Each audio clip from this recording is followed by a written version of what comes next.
C'est Super Saxo qu'on recherche, Archibald. De ce trésor Super Saxo.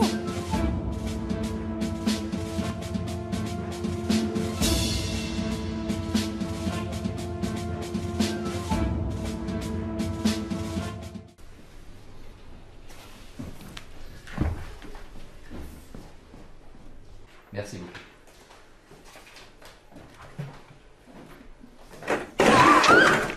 Hélène? Hélène?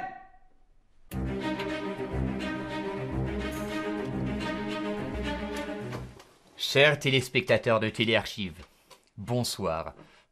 Je suis heureux de vous retrouver sur votre chaîne préférée pour le volet tout public de votre série favorite. Les principaux producteurs de documents confiés à la garde des archives de l'État du Valais sont les employés de l'État du Valais eux-mêmes. Leur intérêt est principalement administratif. Ils ont besoin des dossiers archivés pour traiter les affaires courantes.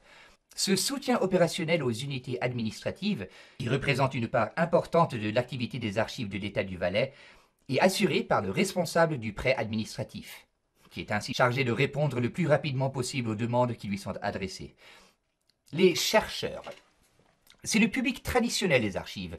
Divers profils le constituent. Des étudiants pour leur travail de master ou de thèse, des professionnels et des amateurs éclairés. Les archives sont le reflet de la société en général. Elles peuvent donc servir de base pour la recherche non seulement en sciences humaines et sociales, histoire, géographie, économie ou encore culture, mais également en sciences exactes, histoire des sciences ou encore médecine. En voici des exemples.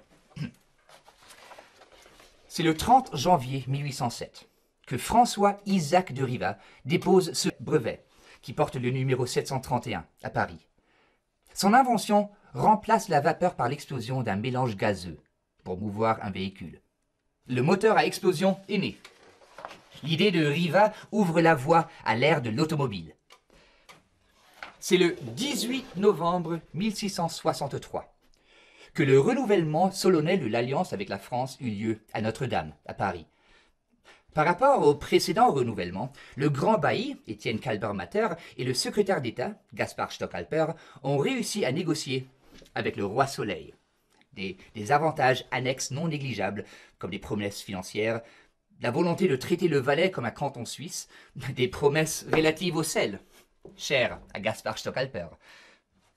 C'est le 8 octobre 1805 qu'est conclue la capitulation militaire entre la France et le Valais, dont l'unique et seul objectif est d'organiser la mise sur pied d'un bataillon de 661 Valaisans au service de l'empereur Napoléon Ier.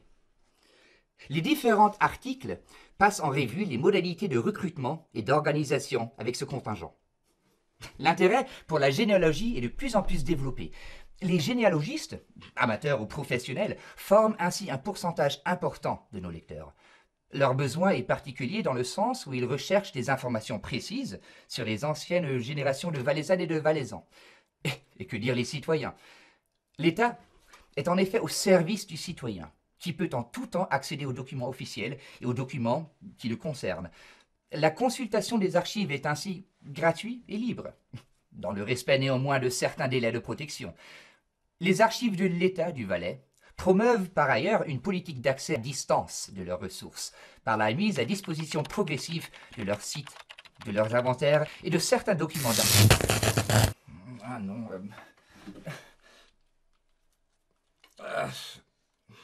Bon, eh bien, chers téléspectateurs de Téléarchives, c'est ici que l'on se quitte.